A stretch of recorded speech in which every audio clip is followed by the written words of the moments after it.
काय म्हणूया, दुष्कर्म्याचा उदय आणि अस्त, उगवणं आणि मावळणं. दुष्कर्म्याचा जे काही म्हणाल ते उदय आणि अस्त.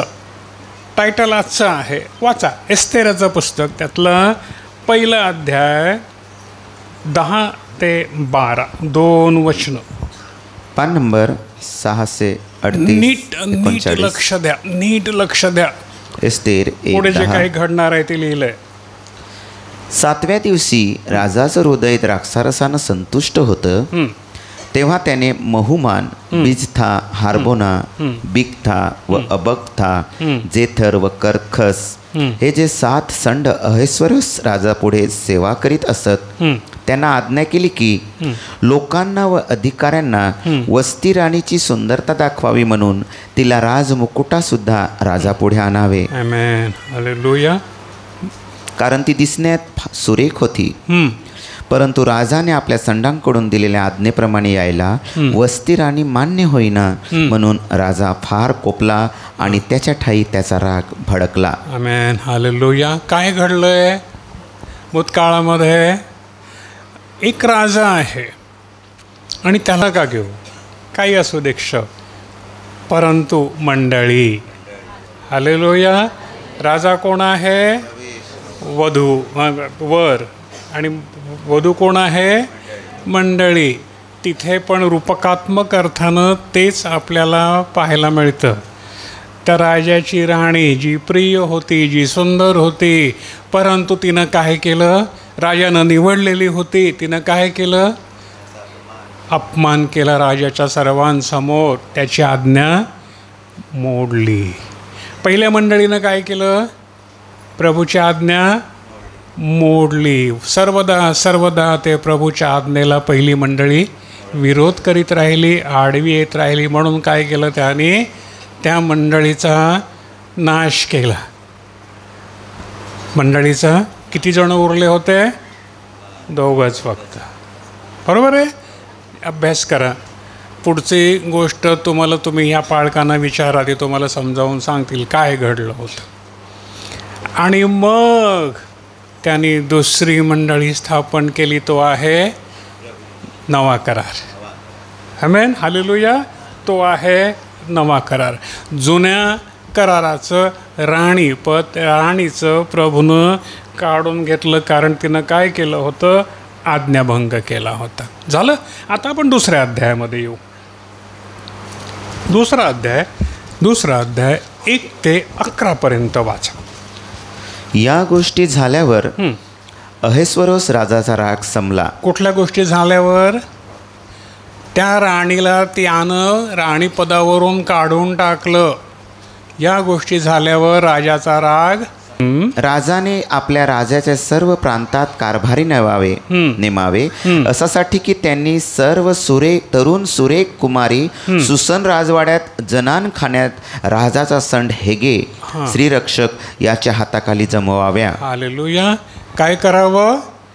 सुरेख तरुण कुमारी जे राजरक्षक संड होते त्यांच्या हाताखाली जमवाव्या.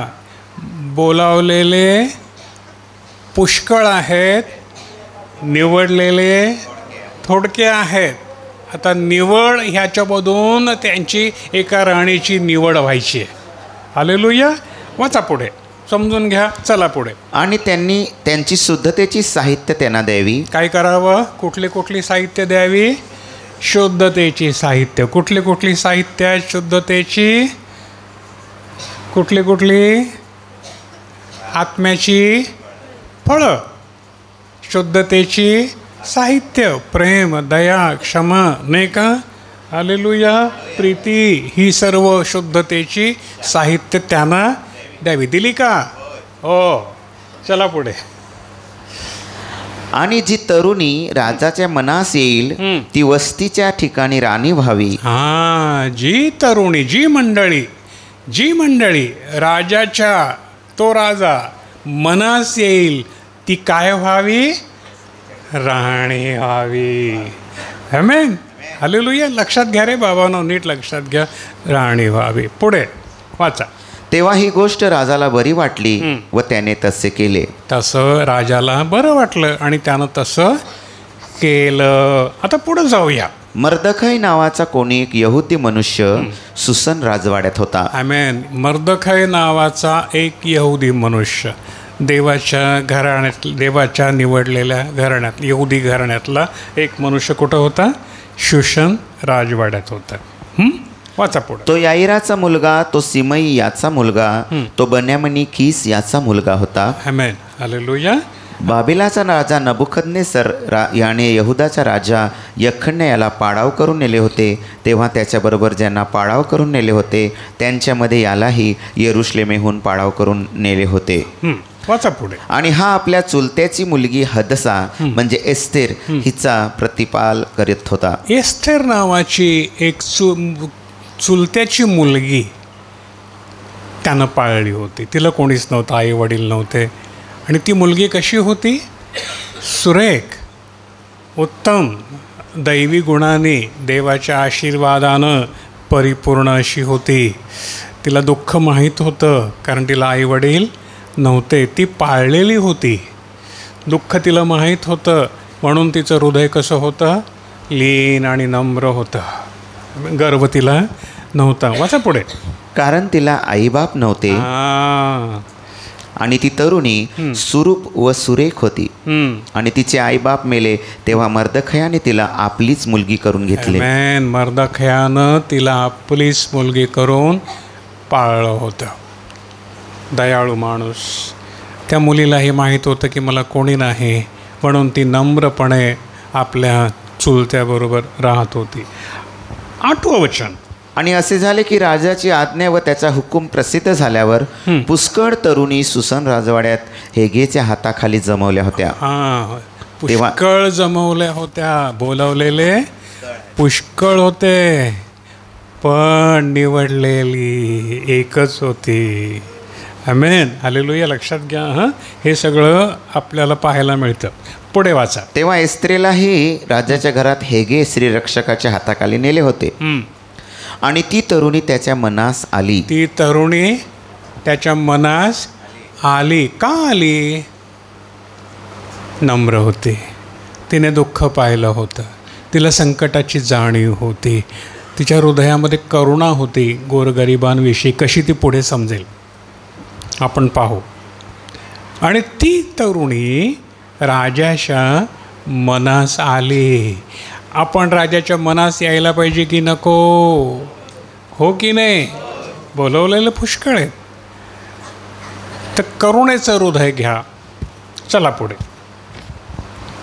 व त्याची कृपादृष्टी तिच्यावर झाली आणि लवकर त्याने तिची शुद्धतेची साहित्य व तिचे वाटे व राजाच्या घरातून तिला देण्यासाठी निवडलेल्या 7 तरण्या ही तिला दिली. हालेलुया. पहा. वाचा पुढे. आणि त्याने तिला व तिच्या तरण्यांना जनानखान्याच्या उत्तम ठिकाणी नेऊन ठेवले. हालेलुया. एस्तेरीने आपले लोक व आपले गोतही कळवले नव्हते कारण ते सांगू नये म्हणून मर्दखयाने तिला आज्ञा केली होती. त्या मुलीला ती कुठल्या जातीतली, कुठल्या धर्मातली हे सांगण्याची मनाई होती. तिनं राजाला काही सांगितलं नव्हतं. मी कोणाची आहे, कुठली आहे, कुठल्या जातीतली आहे, काही नाही. राजानं ते बघितलं नाही. अजिबात नाही बघितलं राजानं. राजा जात धर्म पाहत नाही. पक्क लक्षात घ्या, नीट लक्षात घ्या. आपल्याला खूप गोष्टी शिकायला मिळतात. त्यानं काय बघितलं? नम्रता. मनास आली राजाच्या की राणी व्हायला योग्य आहे. आमेन. पुढे वाचा. आणि एकेका तरुणीला स्त्रियांसाठी केलेल्या नियमाप्रमाणे 12 महिने झाल्यावर अहेस्वरोस राजाजवळ आत जाण्याची पाळी येत असे. कारण येणेप्रमाणे त्यांच्या शुद्धीकरणाचे दिवस समाप्त होत असत.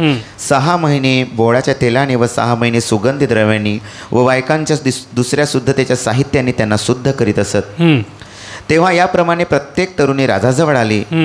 जे काही तिने मागितले ते तिला जनानखान्यातून राजाच्या घरास जायला तिच्याबरोबर दिले होते. आज ही तरुणी ज्या जमलेल्या आहेत हे सगळं त्यांना शुद्धतेची साहित्य प्रभूनं दिलेली आहेत की नाही? शुद्ध पाप नाही, शिवी नाही, भांडण नाही, पवित्रता, हे सर्व प्रभूनं आपल्याला दिलेलं आहे. बरोबर आहे. आणि याप्रमाणे शुद्ध झाल्यानंतर आम्ही कुठे जाणार आहोत? प्रभूच्या समोर, राजाच्या समोर आम्ही उभे राहणार आहोत. आणि जेव्हा आपण प्रभूच्या समोर उभे राहतो तेव्हा जे काही आपण मागतो ते आपल्याला मिळतं, नाही का? प्रभूनं काय म्हटलं? प्रथम तुम्ही स्वर्गीय संपत्ती मिळवायला झटा, मागाहून तुम्हाला जे पाहिजे ते सगळं दिलं जाईल. इथे हेच घडलं आहे. हालेलुया. समजून घ्या. हां, तुम्ही नीट समजून घ्या, समजावायला तुम्हाला उपयोगी पडेल. त्याच्यानंतर बघा, 11पर्यंत वाचूया आपण. आपण वाचलं का 11पर्यंत? आता 15 ते 18पर्यंत वाचा. आणि मर्दखयाने आपला चुलता अबिहाईल याची जी मुलगी एस्तेर आपली मुलगी करून घेतली होती, तिची राजाकडे आज जाण्याची पाळी आली. तिची आता पाळी आली. सर्वांची परीक्षा घेतोय राजा. अनेक मंडळी आहेत. तो राजा प्रत्येक मंडळीची परीक्षा घेतोय. इथे आपण मंडळी समजायचं आहे. आणि आता हिची पाळी आली, आपली पाळी आली असं आपण समजूया. आपल्या मंडळीची पाळी आली. आपली निवड व्हायला पाहिजे की नको? त्या बाकीच्या आल्या आणि त्या गेल्या, त्यांची निवड काही झाली नाही. आता हिची पाळी आली. पहा तेव्हा काय झालं. 15वं वचन परत वाचा एकदा. आणि मर्दखयाने आपला चुलता अबिहाईल याची जी मुलगी एस्तेर आपली मुलगी करून घेतली होती, तिची राजाकडे आज जाण्याची पाळी आली. तेव्हा राजाचा संडे हेगे श्रीरक्षक याने जे सांगितले त्याशिवाय तिने काहीच मागितले नाही. राजाकडं तिनं काही मागितलं का? मला येऊ दे, मला तेऊ दे, मला गाडी दे, मला बंगला दे, माझा कर्ज भर, माझं यमकं कर, माझं तमकं कर, मागितलं काय? नाही. आपण काय करतो? आपल्या मागण्या फार असतात. देवा मला असं कर, मला तसं कर, मला असं कर, माझ्या मुलाला चांगले मार्क दे, मला दे, मला मला मला मला मी मी मी मला. तिनं काहीच मागितलं नाही. परिणाम काय झाला बघा बरं पुढे. आणि एस्तेरेला ज्यांनी पाहिले त्या सर्वांची कृपादृष्टी तिच्यावर झाली. आमेन. या मंडळीला जे कोणी पाहतील त्या सर्वांना वाटू दे हे देवाचे लोक आहेत. हालेलुया. लक्षात घ्या. पुढे वाचा. तर अहेसुरस राजा याच्या राज्याच्या 7व्या वर्षी 10व्या महिन्यात म्हणजे तेबेत महिन्यात एस्तेरेला त्याच्याकडे त्याच्या राजवाड्यात नेले होते. तेव्हा राजाने सर्व बायकांपेक्षा एस्तेरेवर अधिक आवड ठेवली. का? राजाला ही मुलगी फार आवडली. का? कारण तिनं काहीच मागितलं नाही. ती म्हणाली तुझी कृपा माझ्यावर असली पुरे. कारण मी राजाची बायको झाली तर मला आणखीन काय पाहिजे? दुसरा काही मागायची गरजच नाही. मी राजाची जर झाली तर हे सगळं माझंच. मी काय मागू? आमेन. आलं लक्षात? बघा पुढे काय झालं. आणि सर्व कुमारींपेक्षा तिच्यावर त्याची इतकी अधिक कृपादृष्टी झाली की त्याने तिच्या डोक्यावर राजमुकुट घालून तिला वस्तीच्या ठिकाणी राणी केले. आमेन. राजानं काय केलं? तिच्या डोक्यावर राजमुकुट घातला. आपल्याला काय मिळणार आहे? काय मिळणार आहे? काय? मुकुट. तिला मिळाला ना, हे आपल्यासाठी आहे. बरोबर आहे. पण ही सुरुवात जेव्हा होते तेव्हा संकटाला पण सुरुवात होते. बरोबर आहे. एक एवढं चांगलं जर घ्यायचं असेल तुम्हाला तर एवढं वाईट करावं लागतं. सोनं कुठे मिळतं? मातीत. सोन्याच्या चिपा असतात का मातीत? नाही. काय असतं? कण. सोन्याचे काय असतात? कण. बारीक बारीक बारीक बारीक सूक्ष्म कण. ट्रकभर माती भट्टीमध्ये तापवावी तेव्हा कुठे तोळावर सोनं निघते.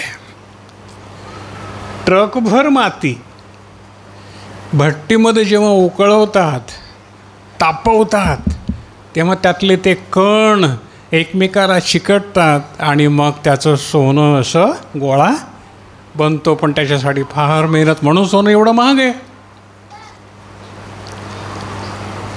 इथे तेच झालेलं आहे. राजाला ही सोन्यासारखी वाटली. आपली मंडळी त्या राजाला सोन्यासारखी वाटली पाहिजे. आमेन. चला पुढे. आणि राजमुकुट घालून तिला काय केलं? वस्तीच्या ठिकाणी राणी केलं. आमेन. 18वं वचन. तेव्हा राजाने आपल्या सर्व अधिकाऱ्यांस व आपल्या सर्व सेवकांस मोठी जेवणावळ एस्तेरेची जेवणावळ केली आणि त्याने मुलखास कराची सूट दिली व राजाच्या सत्तेच्या प्रमाणाने दाने दिली. राजा आनंदित झाला. त्याला मनासारखी मंडळी मिळाली. आमेन. प्रभू म्हणेल मला मनासारखी मुलं मंडळी मिळाली आहे, मग मी काय करीन? मी मेजवानी देईन. Hallelujah, hallelujah. तुम्हाला सर्वांना मेजवानीला बोलवलेलं आहे की नाही? ही आनंदाची मेजवानी आहे, ती कधीच संपत नाही. हालेलुया. कधीच संपत नाही. या आनंदाला सीमा नाही, मर्यादा नाही. इतका अमर्याद आनंद प्रभूच्या संगतीमध्ये आपल्याला मिळतो. झोपू नका रे बाबांनो, झोप उडेल तर किती बरं होईल, कारण प्रभू तुम्हाला मुकुट देणार आहे. बाबा बरोबर ना? लक्षात ठेवा, बाबा भिवू नका, तुमच्यासाठी मुकुट ठेवलेला आहे. झालं, दुःख काढली, पुरे. आता पुढे दुःख नाहीत, त्याच्या मागं जायचं आहे आपल्याला. दुःख नाहीत. घाबरू नका, प्रभू तुमच्या बरोबर आहे. पिकलेले केस देवाच्या मार्गात असले तर तो शोभेचा मुकुट आहे. बाबा घाबरू नका, घाबरू नका. तुमचं दुःख मला माहीत आहे, मला दाखवतो आहे प्रभू. घाबरू नका, प्रभू आहे तुमच्यासाठी. मुकुट आहे, तुम्ही एकटे नाही. असो, आपण चला पुढे.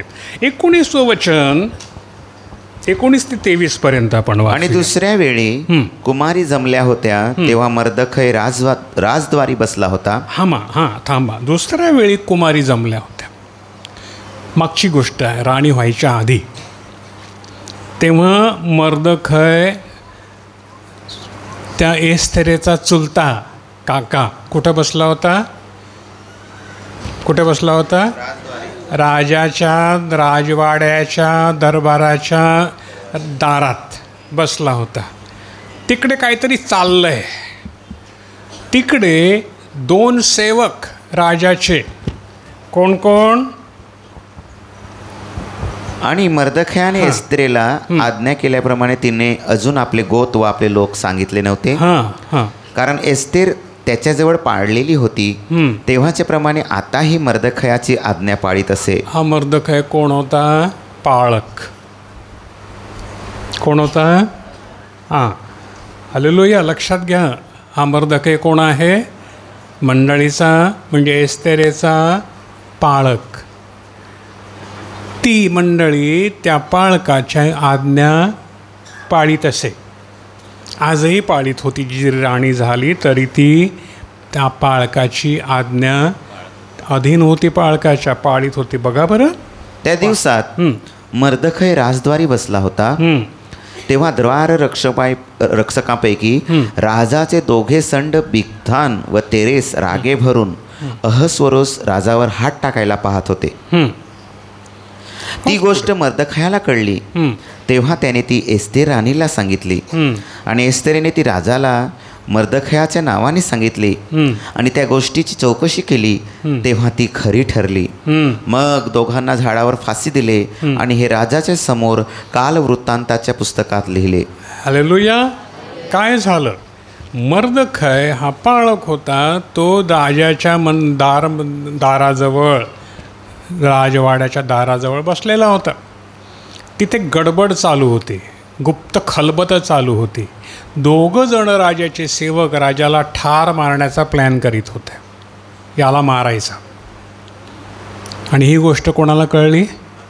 मर्दखयाला कळली. मर्दखयानं कोणाला सांगितली? एस्तेर राणीला सांगितली. एस्तेर राणीनं काय केलं? कोणाला सांगितली? राजाला सांगितली. बरोबर आहे. राजानं काय केलं? चौकशी केली. मग काय ठरलं? मग काय दिसलं की हां, हे दोघं जे प्लॅन करीत होते तो खरा आहे. मग काय केलं राजानं?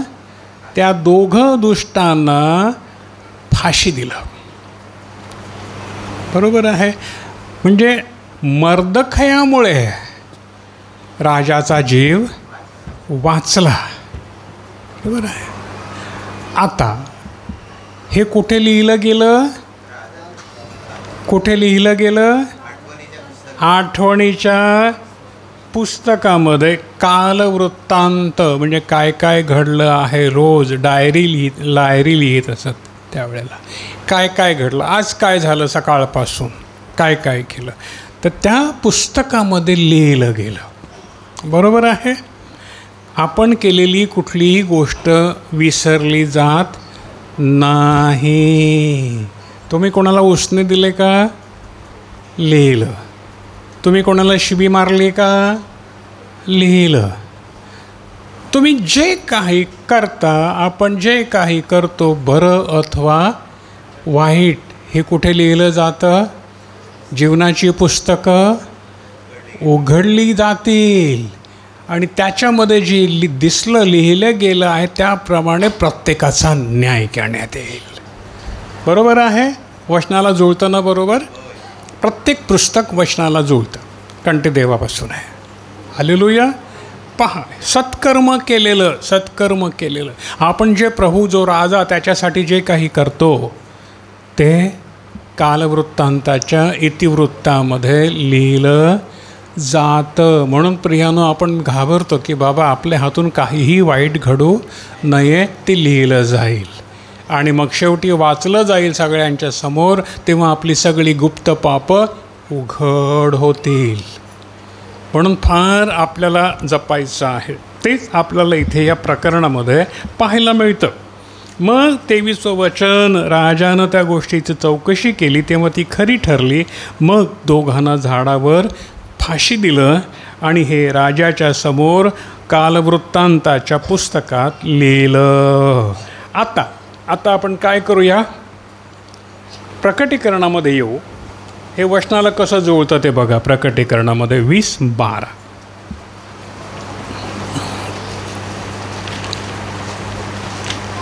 लवकर नाही तर आपल्याला फार उशीर होईल.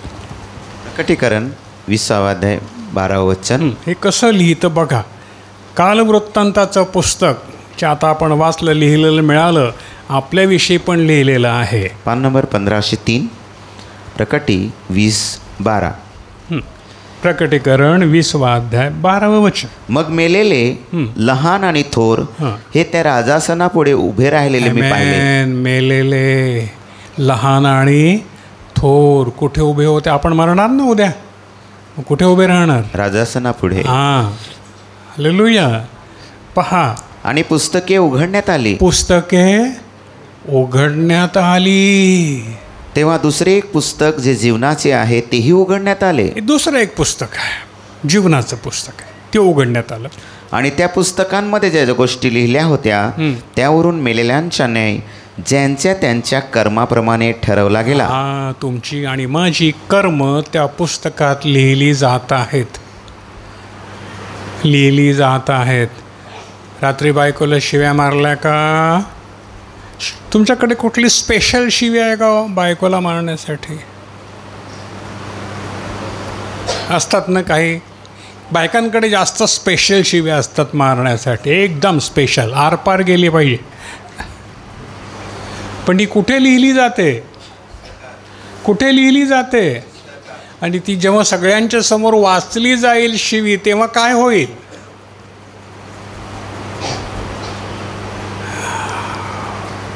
न्याय होईल. परत वाच बघा, नीट लक्षात ठेवा. मग मेलेले लहान आणि थोर हे त्या राजासनापुढे उभे राहिलेले मी पाहिले. आणि पुस्तके उघडण्यात आली. तेव्हा दुसरे एक पुस्तक जे जीवनाचे आहे तेही उघडण्यात आले. आणि त्या पुस्तकांमध्ये ज्या गोष्टी लिहिल्या होत्या हां. त्यांवरून मेलेल्यांचा न्याय ज्यांच्या त्यांच्या कर्माप्रमाणे ठरवला गेला. जे लिहिलं होतं पुस्तकात त्याप्रमाणे आपला न्याय ठरवला गेला. पुढे जे जीवनासाठी होते ते तेव्हा मरण व मृत्युलोक ही अग्नीच्या सरोवरात टाकली गेली. हां, अग्नीचे सरोवर हेच दुसरं मरण हे आहे. दुसरं मरण हे कशामध्ये टाकले गेले? जे दोषी होते ते कुठे टाकले गेले? अग्नीच्या सरोवरामध्ये, अग्नीमध्ये. सर्व काळचा अग्नी तो संपणार नाही. असो, तो आजचा विषय नाही. फक्त सावध करण्यासाठी मी तुम्हाला सांगतो. आपल्याला सावध व्हायचं आहे, वेळ जवळ आलेला आहे. आता इथे काय झालं? इथे हामान नावाच्या एका दुष्ट माणसाचा उदय होतो. हामान नावाच्या दुष्ट माणसाचा, मंडळीचा शत्रू. हा कोण आहे? आजही मंडळीचे शत्रू आजूबाजूला तुम्हाला दिसतील, मंडळीचा नाश करण्यासाठी टपलेले शत्रू. तिथे सुद्धा तो होता. आजच आहे असं नाही, तेव्हाही तो होता. त्याचा उदय झाला, हा निघाला. का निघाला? कारण काय झालं बघा, वाचा पुढं, मला मी वचन देतो. या गोष्टी झाल्यावर अध्याय 3 पूर्ण, तिसरा अध्याय पूर्ण. या गोष्टी झाल्यावर अहस्वरोस राजाने हम्मदाथा अगागी याचा मुलगा हमान याची बढती केली व त्याला थोर केले आणि त्याचे आसन आपल्या जवळच्या सर्व अधिकाऱ्यांच्या वरती करून ठेवले. हम्मदाथा अगागी हा एक दुष्ट माणूस. दुष्ट माणसं तुम्हाला फार फोफावलेली दिसतात. दुष्ट ती बळावलेला आणि फोफावलेला मी पाहिला, परंतु मी जवळून गेलो तेव्हा तो नव्हता. आज दोन दुष्ट बसलेले आहेत जे देवाच्या मंडळीचा नाश करण्याच्या योजना आखत आहेत. UPमध्ये अनेक मंडळांचा नाश करण्यात आला, अनेक लोकांना ठार मारण्यात आलं. मणिपूरमध्ये देवाच्या अनेक लोकांना, सेवकांना ठार मारण्यात आलं. अनेक ठिकाणी नावं वेगळी घेतलीत, पण त्यांचं काम एकच आहे, देवाच्या सद्गुणी माणसांचा, पवित्र माणसांचा, ज्यांनी दारू सोडली, ज्यांनी पाप सोडलं, ज्यांनी व्यभिचार सोडला, ज्यांनी मूर्तीपूजा सोडली, ज्यानं खोटं बोलणं सोडलं, ज्यानं भ्रष्टाचार सोडला, ज्यानं व्यभिचार सोडला, अशा पवित्र माणसांचा नाश करावा असा ज्यांचा हेतू आहे. आणि लोकांची शाबासकी मिळवावी की आम्ही धर्मरक्षक आहोत, पण त्यांना समजत नाही की ते अधर्मरक्षक आहेत. असा एक हम्मदाथा अगागी तिथे उभा राहिला आणि राजानं त्या हम्मदाथा अगागी या दुष्ट माणसाची बढती केली, त्याला थोर केले, त्याची खुर्ची आपल्या बाजूला बसवली, बाजूला आणून ठेवली. आणि मग दुसरं वचन, मग राजाचे सेवक जे राजद्वारी होते ते हामानाला नमन व मुजरा करीत असत, कारण तशी राजाने त्याच्याविषयी आज्ञा केली होती. परंतु मर्दखयाने त्याला नमन व मुजरा केला नाही. पक्क लक्षात घ्या, जे सगळे लोक दरबारामध्ये राजाच्या आजूबाजूला होते ते हामानाला काय करीत होतात? सलाम सलाम साहेब, सलाम सलाम सलाम. पण एकच माणूस त्याला सलाम करीत नव्हता. तो कोण होता? मर्दखय. कारण तो पाप्यांना घाबरत नव्हता. त्याला माहिती हा दुष्ट माणूस आहे, मी दुष्टाला नमन करणार नाही, मी दुष्टाच्या पुढे हाजी हाजी करणार नाही. कोण चिडला? हामान चिडला. हा एकच माणूस आहे, हा माझ्या पुढे झुकत नाही. बघा पुढे काय झालं.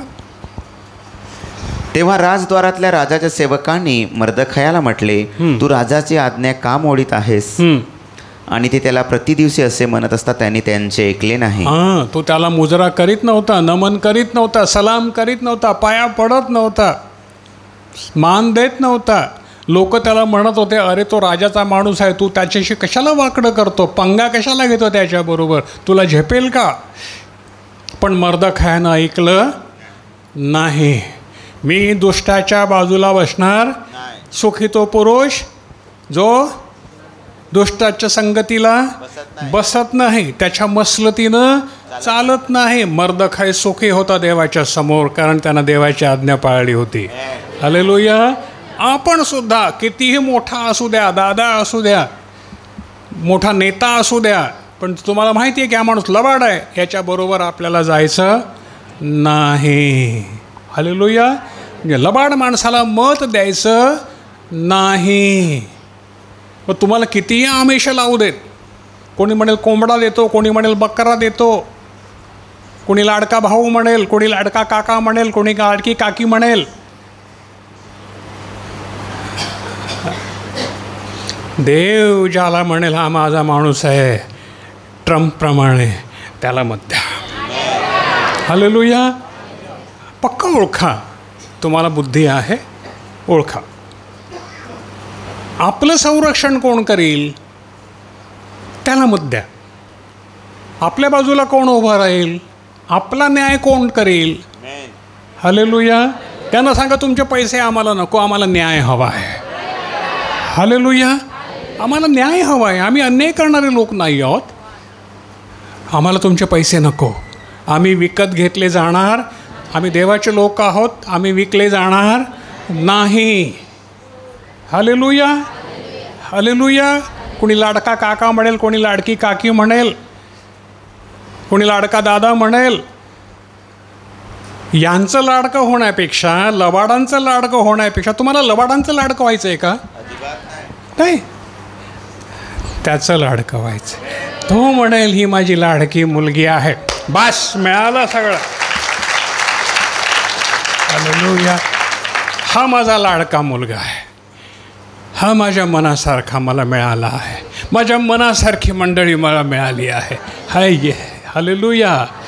यस प्रियानो, हे सत्य आपल्या हृदयात धारण करून ठेवा.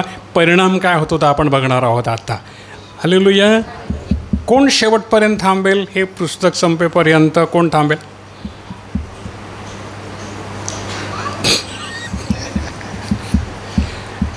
घाबरू नका, तुम्हाला उठावंसं नाही वाटणार असं पुढे आहे. हां, वाचलं नसेल, मला माहिती आहे बरेच लोक वाचू शकत नाहीत, पण मी तुम्हाला समजावून सांगतो. हालेलुया. धन्यवाद देऊया प्रभूला. पहा पुढे काय झालं. आणि ते त्याला प्रतिदिवशी असे म्हणत असता त्याने त्याचे ऐकलं नाही. आणि असे झाले की मर्दयाच्या गोष्टी चालतील किंवा नाही हे पाहावे म्हणून त्याने हामानाला सांगितले, कारण आपण यहुदी आहो असे त्याने त्यांना सांगितले होते. यस, या लोकांनी चुगली केली. हामानाला सांगितलं की हां तुझं अजिबात ऐकत नाही. कारण का ऐकत नाही तुझं? तो यहुदी आहे, देवाचा माणूस आहे, हा तुझं कधीच ऐकणार नाही, हा तुझ्या पुढे मान झुकवणारच नाही, कारण तो देवाचा माणूस आहे. कोण आहे तो? यहुदी आहे, देवाचा माणूस आहे, तुझ्या पुढे झुकणारच नाही. तो बिलीवर आहे, तो विश्वासू आहे. हालेलुया. तुम्ही आहात ना, तसाच तो होता. तो झुकला नाही पापाच्या पुढे, पैशाच्या पुढे, लोभाच्या पुढे, मोहाच्या पुढे हाजी हाजी करत तो गेला नाही. नो. आज पैसे वाटायला घेतलेत ना, झुकणार का पैशाच्या पुढे? झुकणार नाही. प्रभूला आवडणार नाही. प्रभू म्हणेल तू तुझा आत्मा 400 रुपयाला, 300 रुपयाला, 500 रुपयाला, 1000 रुपयाला विकलास काय? नो. आपण देवाचे लोक एवढे स्वस्त नाही. हानं विकला नाही. बघा काय केलं बघा. आणि मर्दकय आपणाला नमन व मुजरा करीत नाही असे हामानाने पाहिले, तेव्हा हामान राग भरला, जाम रागावला, पेटला. हा मला पाया पडत नाही, हा आमच्या देवाला मानत नाही. आहेत ना आजूबाजूला, आहेत ना. तुम्ही नाही मूर्तीपूजा केली, नाही केलं तर किती चिडतात ना, हो की नाही? धर्म बदलला, बाटले, अमकं झालं, तमकं झालं. हामान ही कोणती वृत्ती? हामानाची वृत्ती. हामानाच्या वृत्तीला मर्दखय देवाचा माणूस घाबरत नाही. पक्क लक्षात ठेवा. पहा पुढे. आणि केवळ मर्दखयावर हात टाकणे त्याला तुच्छ वाटले, कारण मर्दखयाचे लोक कोणते ते त्याने त्याला सांगितले होते म्हणून. मर्दखयाला कसा मारायचा याचा तो विचार करू लागला. एका क्षणात तो त्याला मारू शकत होता, कारण राज्य त्याच्याबरोबर होते, सैन्य त्याच्याबरोबर होतं, राजाचा लाडका माणूस होता. मर्दखयाला मारणं त्यांना कठीण नव्हतं, पण त्याला तुच्छ वाटलं. छे, या फडतूस माणसाला मी काय मारणार, हट, लायकीचा आहे का तो, मारण्याच्या पण लायकीचा नाही. एवढं तुच्छ मानलेला होता तो. आपण तुच्छ मानलेले आहोत. Hallelujah, hallelujah. पहा, आणि केवळ मर्दखयावर हात टाकणं त्याला तुच्छ वाटलं, कारण मर्दखयाचे लोक कोणते होते हे त्यांना सांगितलं होतं. म्हणून अहेश्वराच्या सर्व राज्यातले सर्व यहुदी म्हणजे मर्दखयाचे लोक यांचा एकट्यालाच नाही मारायचं, सगळ्यांचा नाश करायला तो पाहू लागला. या विश्वासू लोकांचा नाश करावा म्हणून हामान कुठेतरी आहे. हामान कुठेतरी आहे. आणि हामान काय म्हणतो, मला मतं द्या, म्हणजे मी असा कायदा पास करीन की कोणालाच प्रार्थना करता येणार नाही. असंच आहे ना, हो की नाही? पहा बरं. त्याच्यानंतर पुढे काय झालं, हामान ह्या देवाच्या लोकांचा नाश करायला पाहू लागला. आणि मग पुढे आपल्याला 3ऱ्या अध्यायामध्ये आपण शेवटपर्यंत वाचू. पहा,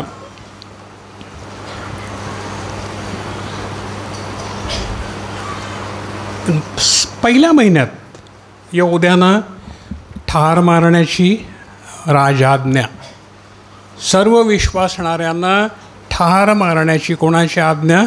राजाची आज्ञा. वाच बाळा. पहिल्या महिन्यात म्हणजे निसान महिन्यात अहस्वरोस राजाच्या 12व्या वर्षी त्यांनी हामानापुढे दिवसेंदिवस व महिनोमहिने 12व्या महिन्यापर्यंत म्हणजे अदार महिन्यापर्यंत पूर म्हणजे चिठ्ठ्या टाकल्या. आणि हामानाने अहस्वरोस राजाला म्हटले, तुझ्या राज्याच्या सर्व प्रांतातल्या लोकांमध्ये एक पांगलेला व विखरलेला लोक आहे. तुझ्या राज्यामध्ये कोण लोक आहे? एक पांगलेला, एक विखरलेला. थोडे या गावात, थोडे त्या गावात, कोणी त्या गावात, कोणी तिकडे, कोणी तिकडे, असा कसा आहे? विखरलेला, पांगलेला लोक आहे. पण आणि त्याचे विधी सर्व लोकांच्याहून निराळे आहेत. त्यांचे विधी सर्व लोकांपेक्षा, ते मूर्तीपूजा करत नाहीत, ते दारू पित नाहीत, ते फाळणी देत नाहीत, ते सिगारेट बिड्या पेत नाहीत, ते मारामाऱ्या करीत नाहीत, त्यांच्यावर कोर्ट कचेऱ्या नाहीत, ते पोलीसमध्ये त्यांच्यावरती काही गुन्हे दाखल नाहीत, कारण ते वेगळे लोक आहेत. ते या भानगडीत कोणाच्या पडत नाहीत. वेगळा लोक आहे तो. ह्या लोकांना काय केलं पाहिजे? काय केलं पाहिजे?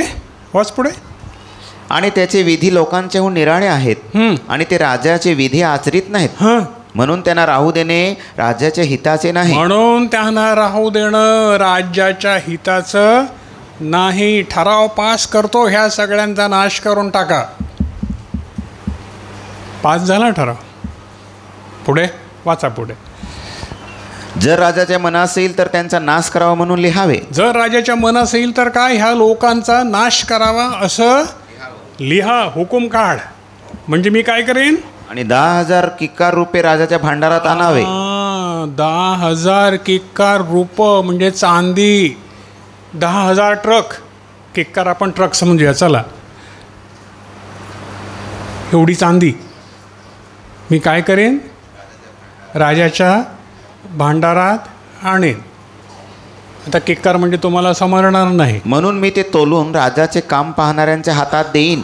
एवढी चांदी मी राजाच्या भांडारात आणेन, कारण लुटीन मी त्यांचं.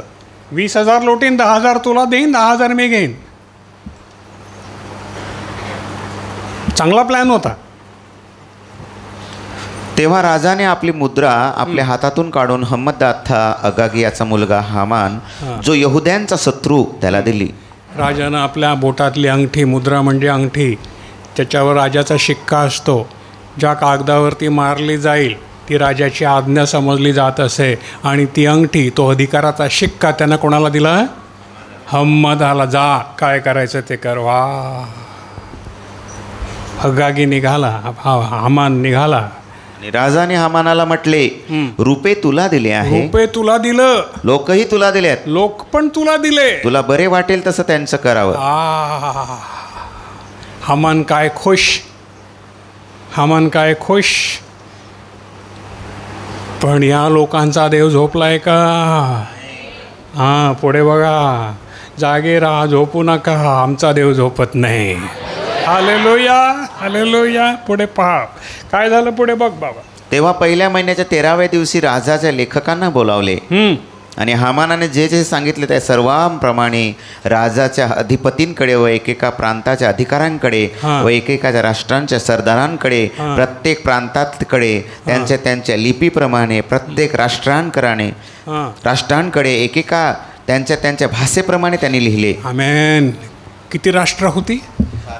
चीन होतं, पाकिस्तान होतं, अफगाणिस्तान होतं, सगळे होते, सगळे हिंदुस्थानपासून कुशापर्यंत त्याच्या प्रांत त्याच्या अधीन होते. हिंदुस्थानपासून, भारतापासून कुशापर्यंत प्रत्येकाच्या भाषेप्रमाणे त्यानं लेख लिहिला आणि सगळ्यांकडे पसरवला की अमुक महिन्याच्या 13 तारखेला ह्या देवाच्या लोकांचा नाश करायचा, त्यांचं जे आहे ते लुटून घ्यायचं. हुकूम सुटला. वाच. आणि पत्रे जासुदांकडून राजाच्या सर्व प्रांतात पाठवली. पत्र पाठवली, हुकूम सुटला. एकाच दिवशी 12व्या महिन्याच्या म्हणजे अदार महिन्याच्या 13व्या दिवशी, 12व्या महिन्याच्या 13व्या दिवशी, म्हणून 13 तारीख अशुभ मानतात काही पाश्चात्य देशांमध्ये. 13 तारखेला काही करीत नाहीत, इथून आहे ते. 13व्या दिवशी सर्व यहुद्यांचा, 13वा करतो ना ते, इथे जात सर्व यहुद्यांचा, अबालवृद्धांचा, मुलाबायकांचा, मुला बाळक म्हातारे कोतारे सगळ्यांचा नाश तलवारीने करावा, नाश, त्यांना ठार मारावं, त्यांना नाहीश करावं आणि त्यांची लूट करून घ्यावी म्हणून लिहून पाठवलं. हे घडलेलं आहे. आपलं पवित्र शास्त्री काल्पनिक कथा नाही आहे, हा इतिहास आहे. हे घडलेलं आहे, त्याचे पुरावे आहेत अजूनही. आणि मग हे सगळीकडे हुकूम सुटला. आणि जो लेख हुकूम म्हणून प्रत्येक प्रांतात द्यायचा होता त्याची प्रत सर्व लोकांस जाहीर झाली. आणि असासाठी की त्यांनी त्या दिवसासाठी तयार व्हावं, मरायला तयार व्हावं. एवढ्या लोकांनी, लाखो लोकांनी मरायला तयार व्हावं म्हणून सर्वांना जाहीर करण्यात आलं. जासूत राजाच्या आज्ञेने ताबडतोब निघाले आणि हुकूम सुसन राजवाड्यात दिला गेला होता. आणि राजा व हामान प्यायला बसले. राजा आणि हामान काय करायला बसले? प्यायला बसले. पण सुसन नगर व्याकुळ झालं. पण नगर, शुशन नगर, सारं जग व्याकुळ झालं. डोळ्यासमोर बायका, मुलं, म्हातारे कोतारे सगळे मारले जाणार. हालेलुया. कोण झोपू शकेल? कोण झोपू शकेल? हालेलुया. जेव्हा हे मंदिर तोडा असा हुकूम निघाला, तोडा, नाश करून टाका ऐकलं, तर तुम्हाला झोप लागेल? नाही ना. तयारी चालू आहे. म्हणून आपण हे आज वाचत आहोत. तयार राहा. 13वा दिवस, सैतानाचा दिवस. पुढे काय होतं? हामानाचा उदय झाला आहे, आता त्याचा अस्त. दुष्टाचा उदय आणि अस्त. वाचा. आणि असे झाले की ते सर्व मर्दखायला समजलं. आणि जे झालं ते कोणाला समजलं? मर्दखायाला समजलं, देवाच्या माणसाला समजलं. तेव्हा मर्दखाय आपली वस्त्रे फाडून, तरट नेसून, राख फासून बाहेर नगरांमध्ये गेला. आमेन. मर्दखायानं काय करावं? कपडे फाडले, दुःखी झाला. माझे लोक, एवढे लोक, माझ्या लोकांचा नाश होईल. हुकूम सुटला आहे. तरट गुंडाळलं कमरेला, गोंडपाट. गोंडटाला काय म्हणतात तुम्ही? कोठला. का कांदे बटाट्याला असतं नाही ते गुंडाळलं. शोकाची वस्त्र म्हणतात त्याला, दुःखाची वस्त्र त्याने ती पांघरली. राख फासली अंगाला. आणि कुठे गेला? नगरात गेला. आणि मोठ्याने ओरडला, मोठ्यानं ओरडला, आणि तो राजद्वारा समोर देखील आला, आणि राजाच्या दारासमोर देखील तो आला. कारण कोणी तरट नेसून राजद्वारात आत जायचे नव्हते. कोणी कोठला नेसून राजाच्या मंदिरात मंडपामध्ये जायचं नव्हतं. आणि प्रत्येक प्रांतात जेथे कोठे राजाची आज्ञा आहे व त्याचा हुकूम आला तेथे यहुद्यांचा मोठा शोक व उपास व रडणं व आकांत झाला. सगळं नगर, सगळे लोक, सगळ्या राष्ट्रातले लोक, यहुदी लोक, देवाचे लोक, बिलीवर लोक, देवाची भक्ती करणारे लोक रडत रडत रडत राखपासून दुःखाची वस्त्र घेऊन रडत बसले. आणि पुष्कळ जण तरट नेसून राख फासून बसले. पुष्कळ जण तरट नेसून राख फासून बसले. भयंकर दुःख. आणि हे एस्तेरेच्या तरण्यांनी व तिच्या संडाने येऊन तिला सांगितले. हे जे काही चाललं आहे ते एस्तेरेच्या ज्या कुमारिका तिच्या सेविका होत्या त्याने येऊन एस्तेर राणीला सांगितलं की हे सगळं असं चाललंय बाजूला. तुझा काका असं रडत बसलेला आहे दारात राख फासून दुःखानं. तेव्हा राणी फार खिन्न झाली, राणी फार दुःखी झाली. आणि मर्दखयाच्या अंगावरून त्याचे तरट काढावे म्हणून त्याला वस्त्रे लेबवावी म्हणून तिनं वस्त्रे पाठवली. काय केलं तिने? मर्दखयाच्या अंगावरून ते तरट काढावं म्हणून तिनं चांगली वस्त्र, चांगले कपडे मर्दखयाला पाठवले. मर्दखय चांगली वस्त्र घालेल काय? त्याचे एवढे लोक मरत असताना मर्दखय चांगली वस्त्र घालेल काय? राणीनं दिली म्हणून घालेल काय? नाही घालणार. परंतु त्याने ती घेतली नाहीत. त्याने घेतली नाही. मग 5वं वचन. मग एस्तेरेने राजाच्या संडातला हथाक नावाचा एक संड ज्याला राजाने तिची सेवा करायला ठेवले होते त्याला बोलावले, आणि हे काय व कशासाठी आहे ते समजावे म्हणून मर्दखयाकडे जाण्याविषयी त्याला आज्ञा केली. जे एक सेवक होता तो राणीची सेवा करीत होता, राजानं ठेवला होता तिची सेवा करायला. राणीनं त्याला बोलवलं आणि सांगितलं, जा काकाकडे जा आणि काकाला सांग काय चाललंय, काय झालं तुला. आता तो सेवक काकाकडे आला. काका म्हणजे मर्दखय, एस्तेरेचा काका, आपला नाही. काय म्हणतो? तेव्हा हथाक निघाला आणि नगराचा जो चौक राजद्वार पुढे होता त्यात मर्दखयाकडे गेला. आणि मर्दखयाने आपणाला जे सर्व घडले होते ते आणि यहुद्यांचा नाश करावा म्हणून किती रुपये हामानाने राजाच्या भांडारात तोलून देण्याविषयी वचन दिले होते तेही त्याला सांगितले. आणि त्यांचा नाश करायला सुसनात जो हुकूम दिला होता त्याच्या लेखाची प्रत त्याने त्याला एस्तेरेला दाखवण्यासाठी व तिला ती प्रकट करण्यासाठी दिली.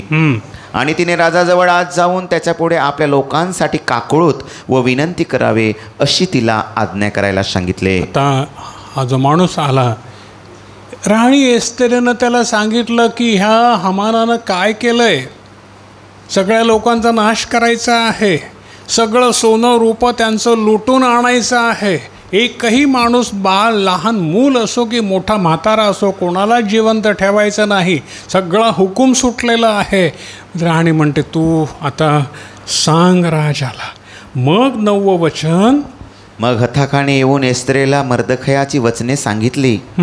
आणि एस्तेरेने हथाकाला सांगून मर्दखयाकडे निरोप पाठवला. ती म्हणाली, राजाच्या सर्व सेवकांना व राजाच्या प्रांतातल्या लोकांना माहीत आहे की ज्याच्याकडे तो वाचावा म्हणून राजा सोन्याचा राजदंड पुढे करील त्याच्या वाचून जो कोणी पुरुष किंवा बाई बोलावल्याशिवाय राजाकडे आतल्या अंगणात जाईल त्याच्यासाठी एकच नियम आहे, म्हणजे त्याला जीव मारावं. आमेन, हालेलुया. आता 30 दिवस मला राजाकडे आत जायला बोलवलं नाही. राजाचा नियम होता, बोलावल्याशिवाय जो कोणी अंगणामध्ये येईल त्याला ठार मारावं. राजानं बोलवल्याशिवाय जो कोणी राजाच्या दारासमोर अंगणामध्ये येईल त्याला काय करावं? ठार मारावं. हा राजाचा नियम होता. आणि राणी म्हणते आता 30 दिवस मला राजाच्या पुढे जायला बोलवलेलं नाही. आता मी गेली तर मला मरण नक्की आहे. राजा कोणाचीही पर्वा करणार नाही. 13वं वचन. तेव्हा मर्दखयाने एस्तेरला असे उत्तर देण्यास आज्ञा केली, राजाच्या घरी तू सर्व यहुद्यांपेक्षा अधिक सुरक्षित सुटतील असे आपल्या मनास वाटू घेऊ नको. काय निरोप दिला तिला की राजाच्या घरात तू तुझ्या सगळ्या भावंडांपेक्षा, सगळ्या यहुद्यांपेक्षा, सगळ्या बिलीवरपेक्षा, सगळ्या विश्वासणाऱ्यांपेक्षा तू अधिक सुरक्षित सुटशील असं आपल्या मनात वाटू देऊ नको. कारण संकट तुझ्यावर पण आहे, कारण तू पण बिलीवर आहेस. कारण या समयी जर तू अगदी गप्प राहिलीस तर यहुद्यांना सुटकाव मुक्ती दुसऱ्या ठिकाणातून येईल, पण तुझा व तुझ्या बापाच्या घराण्याचा नाश होईल. आमेन. जर तू या वेळेला गप्प राहिलीस तर देवाच्या लोकांना सुटका दुसरीकडून देईल, पण तुझा आणि तुझ्या बापाच्या घराण्याचा नाश होईल. देव समर्थ आहे त्यांना सुटका द्यायला, तो दुबळा नाही आहे. हालेलुया. पण तुझं काय? म्हणून आज आपल्याला काय शिकायचं आहे, अशा वेळेला जर आम्ही गप्प राहिलो आणि दुष्टाच्या संगतीला गेलो तर देवाच्या लोकांची सुटका दुसरीकडून होईल, पण आपलं आणि आपल्या बापाच्या घराण्याचं काय? हालेलुया. हालेलुया. पहा, वाचा पुढे. आणि हे असा समयासाठीच तुला राज्य मिळाले की नाही हे कोण जाणे. याच गोष्टीसाठी, याच दिवसासाठी तू राणी झालीस की नाही कोणाला ठाऊक. कदाचित ह्या दिवसासाठीच प्रभूनं तुला नेमलं असेल की अशी संकट येतील तेव्हा तू उभी राहा आणि माझ्या लोकांचा न्याय कर. हालेलुया. आमेन. हालेलुया. मंडळी हेच काम करते, वाचवण्याचं, मारण्याचं नाही, वाचवण्याचं. पहा, तेव्हा एस्तरेने मर्दखयाला उत्तर द्यायला सांगितले की तू जाऊन सुसनात असलेल्या सर्व यहुद्यांना एकत्र जमवू आणि तुम्ही माझ्याकरिता उपवास करा. काय करा? सर्वांना काय कर? एकत्र जमव. शोषण राजवाड्यामध्ये, या गावामध्ये, या भागामध्ये जेवढे लोक आहेत त्या सर्वांना काय कर? एकत्र जमव आणि काय कर? उपवास कर. काय कर? उपवास कर. या संकटाच्या दिवसामध्ये आपल्याला काय केलं पाहिजे? उपवास आणि प्रार्थना. हे संकटाचे दिवस आहेत, फार मोठे वाईट दिवस येत आहेत पुढे, पण या दिवसासाठी आपल्याला काय केलं पाहिजे? उपवास आणि प्रार्थना. उपवास आणि प्रार्थना. कारण आमचं सहाय्य राज्यकर्त्यांकडून नाही आहे, तर वरून आहे. हालेलुया.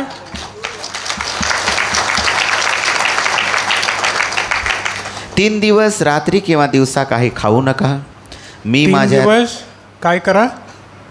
3 दिवस दिवसा आणि रात्री किंवा दिवसा काही खाऊ नका. 3 दिवस मी व माझ्या तरण्याही तसाच उपवास करू. मी व माझ्या मुली, ज्या माझ्या बरोबर आहेत मुली, आम्ही असाच उपवास करू.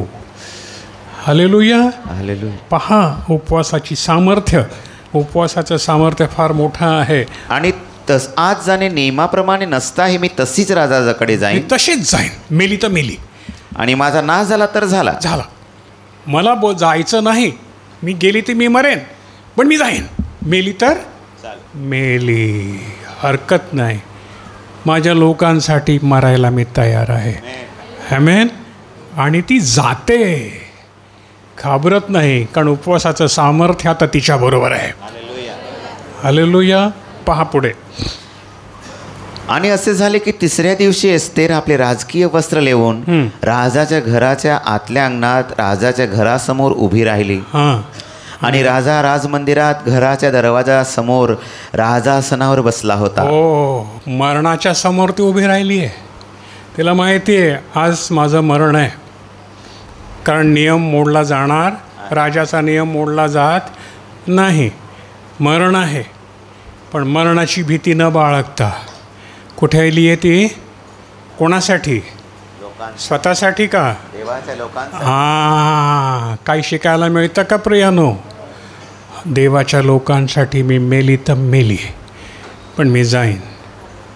आमेन. गेली, उभी राहिली.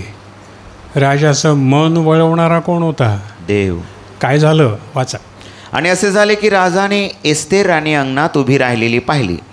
तेव्हा तिच्यावर त्याची कृपादृष्टी झाली. कृपादृष्टी झाली.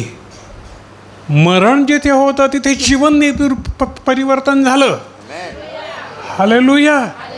पहा, मरणाची कृपादृष्टी तिच्यावर झाली, त्याचं रूपांतर जीवनामध्ये झालं. राजानं आपला राजदंड पुढे केला. म्हणजे याचा अर्थ माग, तुला काय मागायचं आहे ते. आमेन. आणि राजाने आपल्या हातात जो सोन्याचा राजदंड होता तो एस्तेरकडे पुढे केला. आमेन. मग एस्तेर जवळ जाऊन राजदंडाच्या टोकाला शिवली. राजदंडाला राजाला आवडले. याचा अर्थ काय आहे की राजाला ती आलेली आवडली. आणि काय म्हणाला राजा? तेव्हा राजा तिला म्हणाला, हे एस्तेर राणी, तुला काय पाहिजे? तुला काय पाहिजे? कारण तू मरणावर भीती मिळवून मरणावर विजय मिळवून आली आहेस. तू भीती जिंकलीस. हालेलुया. भीतीनं तुझ्यावर विजय नाही मिळवला, तू भीतीवर विजय मिळवला. हालेलुया. मरणाची भीती सगळ्यात मोठी ना. तू मरणावर विजय मिळवला, तू भीतीवर विजय मिळवला. काय पाहिजे तुला? आणि तुझी विनंती काय आहे? काय आहे तुला? काय मागणं आहे तुझं? ती अर्ध्या राज्य एवढी असली तरी तुला मिळेल. ओ, काय म्हणाला? माझं अर्ध राज्य तू मागशील तरी मी तुला देईन. आमेन. हालेलुया. त्याच्या आधी काय करावं लागलं तिला? उपवास आणि प्रार्थना. मग काय करावं लागलं? भीतीवरती विजय. मग काय करावं लागलं? राजाच्या समोर जावं लागलं. राजानं टाकलं नाही. काय पाहिजे तुला? प्रथम तुम्ही स्वर्गीय संपत्ती मिळवायला झटा, मागावून तुम्हाला सर्व काही दिलं. हे बघ, हे असं असतं, हे असं असतं. वाचा पुढे. आणि एस्तेर म्हणाली, जर राजाच्या मनास येईल तर त्याच्यासाठी जी मेजवानी मी तयार केली आहे तिला राजाने हामाना सुद्धा आज यावे. काय म्हणाली राणी? जर राजाच्या मनास येईल तर राजासाठी मी जी मेजवानी केली आहे. मेजवानी म्हणजे काय? भोजन. पण उत्तम, सगळ्यात उत्तम भोजन मी केलं आहे राजासाठी. त्याला कोणी कोणी यावं? राजा आणि हामान. दुश्मनावर प्रीती करा. हामानाला पण घेऊन ये. हालेलुया. हामान खुश झालाय. अरे काय बघा, आता पुढे खरी मजा आहे. तेव्हा राजा म्हणाला, एस्तेरीने म्हटल्याप्रमाणे करावे म्हणून हामानाला त्वरा करायला लाव. राणीने सांगितल्याप्रमाणे भोजनाला जायचंय, चांगले कपडे करून हामानाला घाई करायला लाव. चल, आपल्याला जायचंय पार्टीला. कुठे जायचं? पार्टीला. मग जे भोजन एस्तेरीने तयार केले होते त्याला राजा व हामान आले. आले दोघं जण. बरं का. आणि द्राक्षारसाच्या मेजवानीत राजा एस्तेरीला म्हणाला, तुझं मागणं काय आहे? परत राजा म्हणतो तिला, तुझं मागणं काय आहे? राजा आता खुश आहे. ते तुला मिळेल. राजा खुश आहे. राजाला खुश केलंय. चांगलं भोजन तयार केलेलं आहे. आमेन. दोघंजणं आलेले आहेत. खास फ्रेंड ना, अगदी हामानासारखा फ्रेंड. हामान काय खुश आहे. जर आपल्यापैकी कोणी ट्रम्प दादाचा फ्रेंड असेल तर अरे मग काय. हालेलुया. हो की नाही? मग हामान किती खुश आहे. कोणाचा? राजाचा मित्र आहे. सगळं मान सन्मान मला आहे. राजा माझ्या मुठीत आहे. मी सांगेन तेच तो करतो. थांब जरा. ते तुला मिळेल. तुझी विनंती काय? ती अर्ध्या राज्य एवढी असली तरी साधण्यात येईल. हालेलुया. अर्ध्या राज्य एवढी असली तरी साधण्यात येईल. ती पूर्ण करण्यात येईल. तेव्हा एस्तेरीने उत्तर देऊन म्हटले, माझे मागणे आणि माझी विनंती हीच आहे की राजाची कृपादृष्टी माझ्यावर आली व माझे मागणे द्यायला व माझी विनंती सिद्धीस न्यायला राजाच्या मनास आले तर राजा व हमान यांच्यासाठी जे भोजन मी तयार करीन त्याला त्यांनी यावे. आज जसे आले तसे उद्या पण या. म्हणजे उद्या मी राजाने म्हटल्याप्रमाणे करेन. म्हणजे उद्या पण मी तुम्हाला मस्तपैकी अगदी भोजन आणि मेजवानी तयार करते, तेव्हा तुम्ही या. आता हामान मर्दखयासाठी खांब तयार करतो. हामान काय करतो? मर्दखयाला मारायला खांब तयार करतो. किती मोठा? 50 हात. हा हात 1.5 फूट. 50 गुणिले 1.5 किती? 75. बरोबर ना? 75 फूट उंच. म्हणजे या बिल्डिंगची उंची किती आहे? या बिल्डिंगची उंची 120.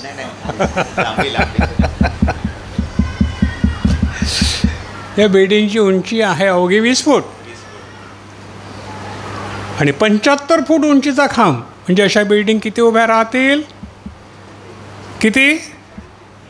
3.5 कशा रे? 20 3 60. 3.5 बरोबर. तुझं गणित चांगलं आहे.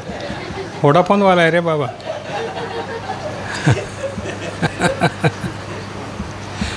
साडेतीन बिल्डिंग एवढी खांब. वाचा पुढे, आपण पुढे जाऊ.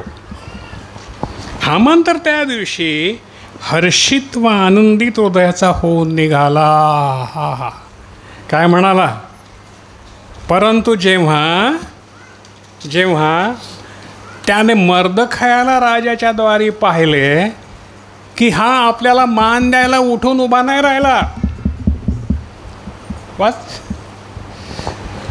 सरकलाही नाही, सरकला पण नाही, जागेतून हटला पण नाही. तेव्हा तो मर्दखयावर रागे भरला. हां, आपण जातो, माणूस जातो तर जात असेल तर आपण थोडासा असा करतो का नाही रे? तो तसा पण नाही गेला. पुढे वाच पुढे. सरकला पण नाही. तेव्हा तो मर्दखयावर रागे भरला. तथापि हामान शांत राहिला. थांब ना. रागे भरला तर म्हणतो का थांब, तू आजचाच दिवस तुझा शेवटचा आहे, उद्या तुला मी वर चढवतो. आणि तो आपल्या घरी आला. तेव्हा त्याने आपल्या मित्रांना व आपली बायको जेरेस हिला बोलावणे पाठवले. बायकोला बोलवलं, मित्रांना बोलवलं. कोणी? हामानानं. काय सांगायला बोलवलं?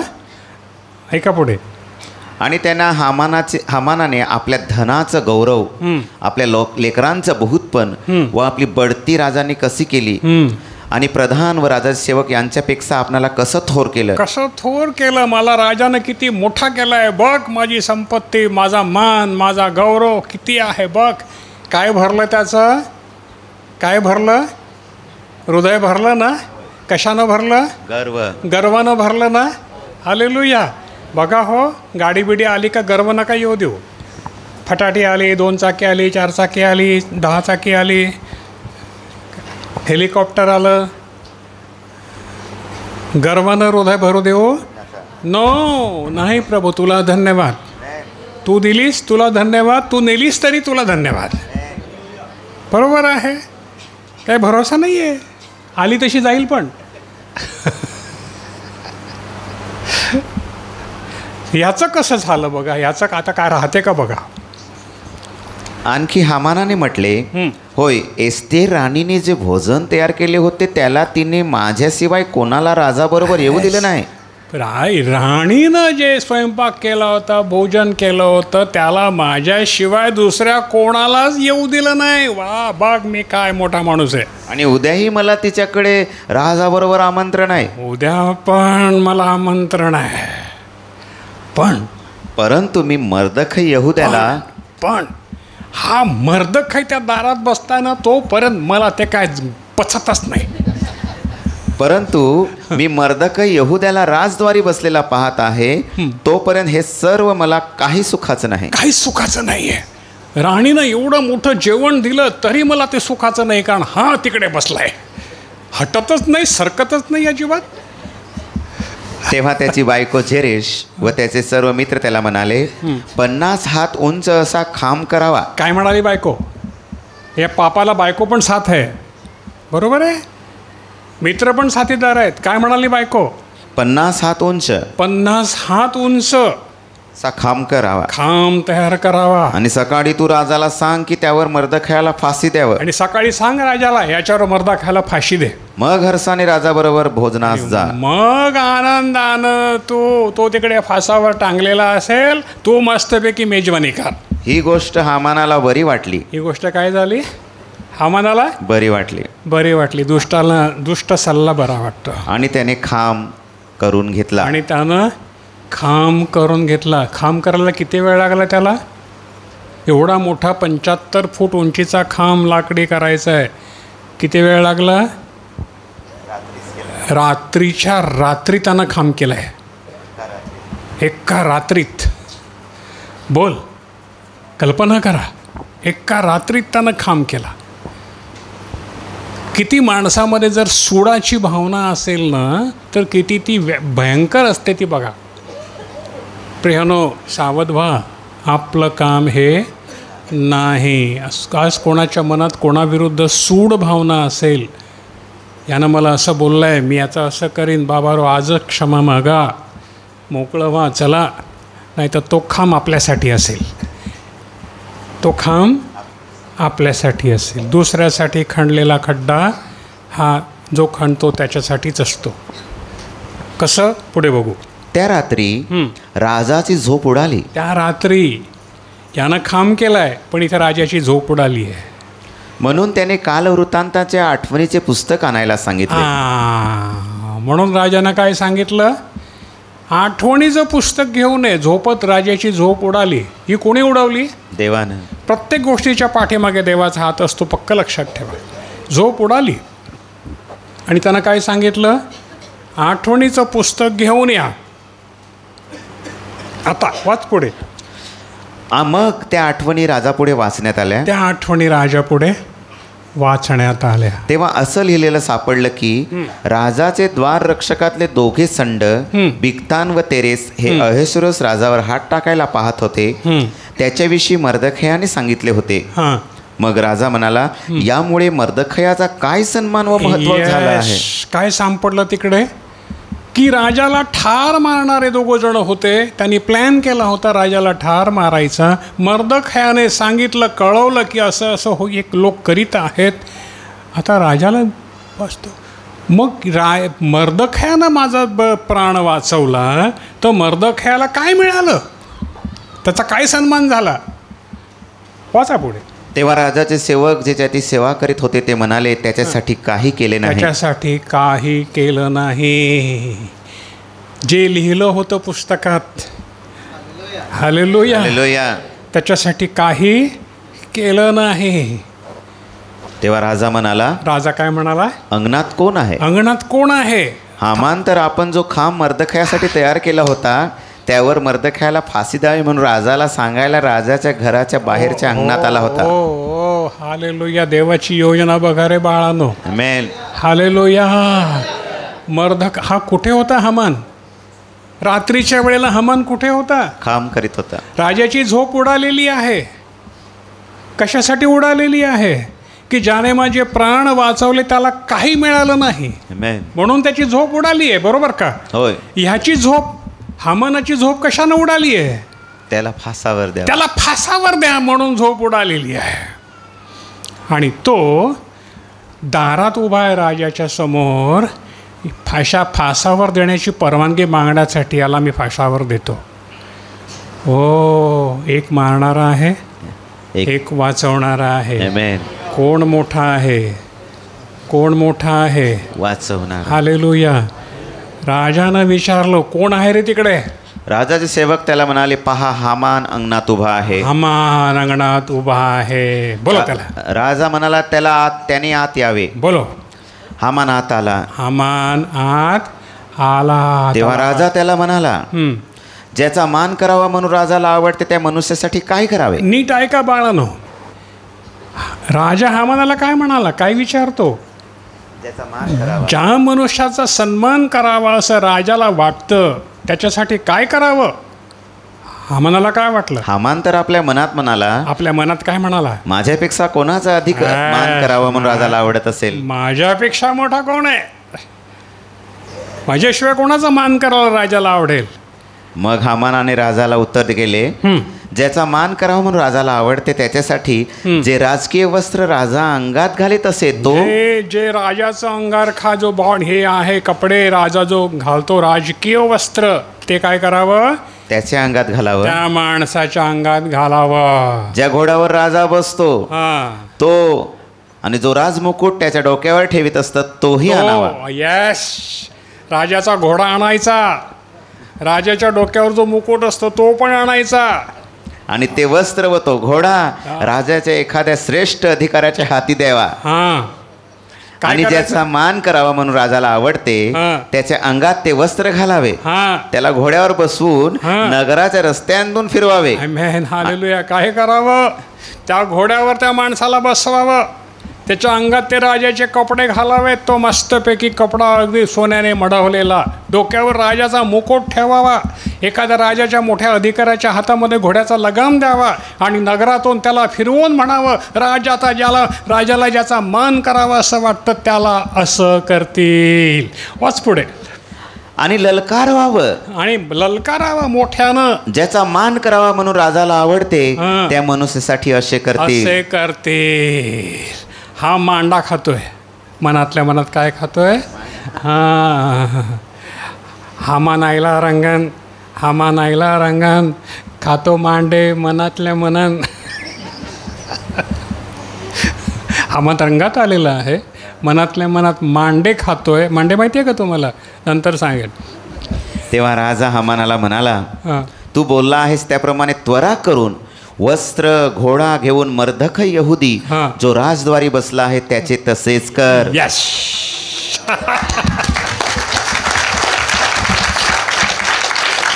Hallelujah, hallelujah. असं होतं ना, असं होतं त्याच्या आज्ञेने. हालेलुया. काय करायला पाहिजे? उपवास आणि प्रार्थना. हालेलुया. जे सर्व तू बोलला आहेस त्यातले काही एक राहू देऊ नकोस. जे तू बोललास ते कर, त्यातलं एवढं पण ठेवू नकोस. संपला. हामान कुठे उतरला? आकाशात चढला होता. कुठे उतरला? क्षणात पाताळात. त्याचं सगळं पाताळात गेलं, नाही का? हालेलुया. पुढे.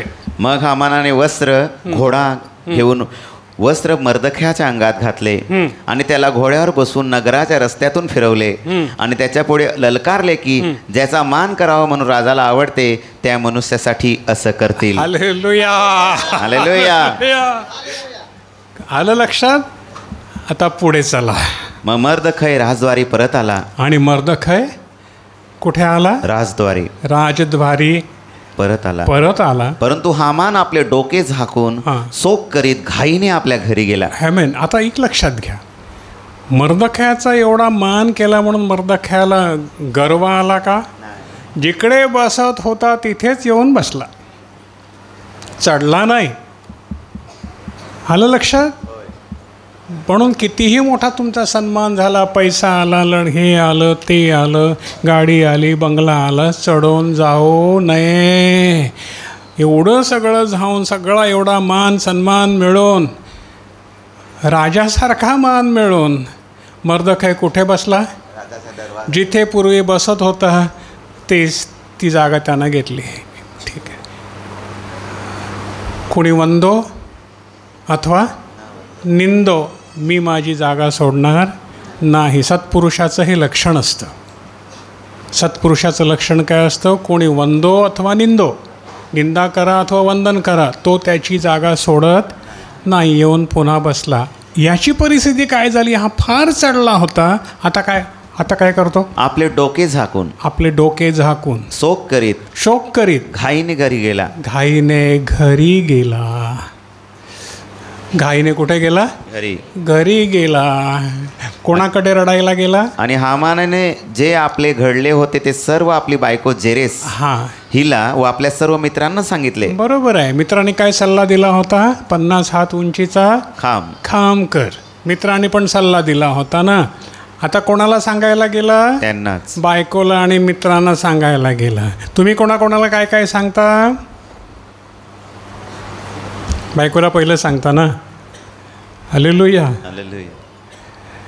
सांगा की आज माझ्या हातून हे सत्कर्म घडलं, मी दुःखी त्याला पाणी पाजलं, मी दुःखी त्याला ॲक्सिडेंटमध्ये सापडलेला, मला रस्त्याच्या कडेला सापडला, मी त्याला उचलून हॉस्पिटलमध्ये नेलं म्हणून मला एवढा वेळ झाला.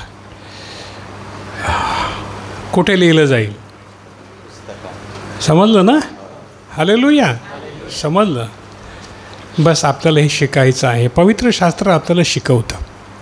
त्यांना कोणी शिकवलं नाही. ते निंदा करणारे आहे, तुम्हाला मारण्याचा प्रयत्न करतात, त्यांनाही कोणी शिकवलं नाही, शिकवणार नाही. पण आपल्याला देवानं शिकवलेलं आहे दुश्मनावर प्रीती करावी.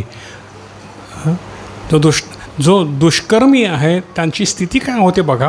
तेव्हा त्याचे सहाने लोक व त्याची बायको जेरेस याने त्याला म्हटले, ज्याच्या पुढे तू पडू लागला आहेस तो जर यहुदाच्या संतानातला असला तर त्याच्यावर तुझी सक्ती चालणार नाही. चालणारच नाही. तो जर देवाच्या मंडळीतला असेल तर त्याच्यावर तुझी शक्ती चालणारच नाही. त्याच्या पुढे तू पडशीलच. त्याच्या पुढे तू पडशीलच. Hallelujah, hallelujah. तो जर देवाच्या मंडळीतला असेल, देवाची भक्ती करणारा असेल, तो यहोवाचा शिष्य असेल, तो ख्रिस्ताचा शिष्य असेल, तर त्याच्यावर तुझी सत्ता चालणारच नाही. त्याच्यावर चालायला घडलेलं हत्यार त्याच्यावर चालणारच नाही, चालणारच नाही. हा विश्वास बाळगा. तुझ्या वाटेवर एका बाजूनं 1000 येतील, दुसऱ्या बाजूनं 10,000 पडतील, परंतु ते तुझ्यावर येणार नाही. उपवास आणि प्रार्थना. Hallelujah, hallelujah, hallelujah.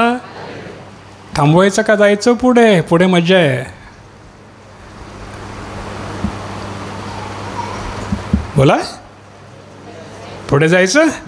बघा पुढे शेवट बघूया आपण. ते त्याच्याशी बोलत होते, इतक्यात राजाच्या संडाने येऊन जे भोजन एस्तरनं तयार केलं होतं त्यासाठी हामानास आणायला घाई केली. हो, तो बोलतोय एवढ्यातच काय झालं? राजाच्या शंडाने येऊन जे भोजन एस्तरेने तयार केलं होतं त्यासाठी हामानाला आणायला घाई केली. अरे दादा चल, तिथे वाट बघताय तुझी, जेवण तयार आहे. हां, दादा निघाला. हालेलुया. मग राजा व हामान हे एस्तेर राणी बरोबर मेजवानीस आले. 7वा अध्याय. मग राजा आणि हामान हे एस्तेर राणी बरोबर मेजवानीस आले.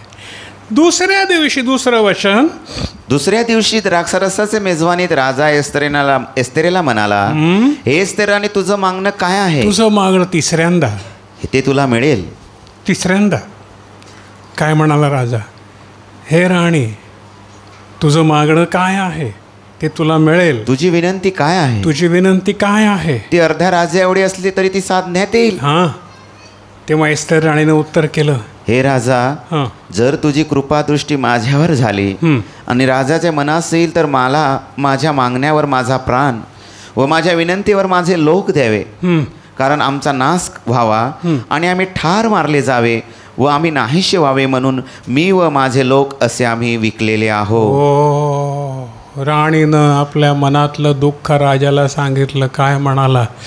राजाच्या मनात जर येईल तर माझे प्राण आणि माझे लोक मला द्यावे, कारण आम्ही विकलेले आहोत. आम्ही बिनमोलानं आम्ही विकलेले आहोत. जर राजाच्या मनास येईल तर माझे लोक मला दे. आम्ही दास व दासी असे विकलेले असतो तर मी उगेच राहिले असते. जर आम्ही राजाचे नोकर असे विकलेले असतो तर मी गप्प राहिली असती, मी काहीच बोलली नसती. पण तरी शत्रू राजाची हानी भरून देऊ शकले नसते. तरी राजाची जी एवढ्या लोकांच्या नाशामुळे जी हानी होईल ती भरता येणार नाही. आता राजा काय म्हणतो बघा. तेव्हा अहस्रोस राजाने एस्तेर राणीला उत्तर केले की असे करायला ज्याने आपल्या हृदयात धिटाई केली तो कोण आणि कोठे आहे? कोणी हे केलं? काय म्हणाला राजा एस्तेरला? कोणी हे केलं? कोण माणूस आहे हा तुझ्या लोकांचा नाश करतो? कोण माणूस आहे तुझ्या जीवाचा नाश करतो? कोण आहे तो? कोण आहे? आणि एस्तेर म्हणाली, एस्तेर काय म्हणाली? विरोधी व वैरी हा दुष्ट हामानाच आहे. विरोधी आणि दुष्ट हामान आहे, हाच तो आहे. तेव्हा राजा व राणी यांच्या पुढे हामान घाबरा झाला. आता काय झालं? हामान राणी आणि राजा पुढे घाबरला. एकतर खांब तिकडे उभा आहे, त्याच्यावर काय ह्याला फाशी दिलेलं नाही, आणि आता हे सगळं माझ्यावरती उलटतं आहे. खड्डा जेव्हा ज्याच्यासाठी खणतो तो त्यामध्ये तोच पडतो. हामान घाबरा झाला आहे. मग राजा रागावून द्राक्षारसाच्या मेजवानीतून उठला. राजा उठला, चिडला, आणि काय केलं त्यानं? व राजमंदिराच्या बागात गेला, बाहेर निघून गेला. आणि हामान आपल्या प्राणासाठी एस्तेर राणीजवळ विनंती करायला उभा राहिला. यश, बघा, राजा बाहेर निघून गेला, रागावलेला आहे, चिडला आहे हामानावरती, आणि हामान आता राणीपुढे हात जोडून भीक मागतोय, मला वाचव. आणि मग पुढे काय करतोय तो? आणि राजा राजमंदिरात त्या बागातून द्राक्षारसाच्या मेजवानीच्या ठिकाणी परत आला. हां. तेव्हा ज्या पलंगावर एस्तेर होती त्यावर हामान पडलेला होता. अरे बापरे, हामान कशासाठी पडला होता त्या पलंगावर? ज्या पलंगावर राणी झोपत होती त्या पलंगावर हामान कशासाठी पडला होता? भीक मागायला प्राणाची. राणी माझ्या पाया पडतो, पण तो कुठे पडला? जमिनीवर नाही पडला, तर त्या पलंगावर पडला, जो राजाचा पलंग आहे. राजाने बघितलं, हा माझ्या पलंगावर उपडा पडलाय. तेव्हा राजा बोलला, तो माझ्या देखत घरात राणीवर जबरीही करणार आहे काय? तो माझ्या देखत माझ्या बायकोवर जबरी करणार आहे काय? हे ऐकताच, हे शब्द राजाच्या मुखातून निघताच त्यांनी हामानाचे तोंड झाकले. लोकांनी, राजाच्या सेवकाने त्याला दबोचला, पकडला, तोंड झाकलं. लोक पण चिडले, हा राजाच्या पलंगावर उपडा पडतो, बायकोवर जबरी करणार आहे काय? पण त्याचा हेतू तसा नव्हता. त्याचा हेतू काय होता? माफी मागण्याचा. बाई मला माफ कर, उपडा पडून मी तुझी माफी मागतो. पण सैतान, पण तो नाशाच्या काळी विपरीत बुद्धी असं म्हणतात ना, विनाश काळे विपरीत बुद्धी, ही विपरीत बुद्धी त्याला झाली. हे कुठून झालं? देवापासून झालं. राजा हे बोलल्याबरोबर त्या सेवकाने, राजाच्या सैनिकाने त्याला पकडला, फेट तोंड दाबलं त्याचं, आवाज करायचा नाही. पुढे, आणि राजाच्या संडातला हरबोना नावाचा एक संड राजा पुढे म्हणाला, आणखी पहा, जो राजाकरिता बरे बोलला होता त्या मर्दखयासाठी हामानाने जो 50 हात उंच खांब केला तो हामानाच्या घरात उभा आहे. हा, दुसरा एक जण काय बोलला? जो मर्दखयानं राजाचं चांगलं केलं त्याला मारण्यासाठी हामानानं जो खांब केला तो उभा आहे दारात. राजा काय म्हणाला? तेव्हा राजा म्हणाला, त्यावर त्यालाच फाशी दे. त्यावर त्यालाच फाशी दे. ज्यानं खांब बनवला होता त्याच्यावर कोणाला फाशी देण्यात आलं? त्यालाच फाशी देण्यात आलं. आज तुमचा नाश करावा म्हणून कोणी योजना केल्या आहेत? तुमच्या उपवास आणि प्रार्थना जेव्हा वर जातील तेव्हा काय घडेल? काय घडेल? हालेलुया. काय घडेल? हो, मला भीती वाटते त्यांची दुर्दशा होईल. पळायला जागा सापडणार नाही. जो खांब त्यांनी तुम्हासाठी केलेला आहे त्या खांबावर तेच जातील. जो तुमचा शेवट त्यांनी योजलेला आहे तो त्यांच्यासाठीच होईल. हा इतिहास आहे.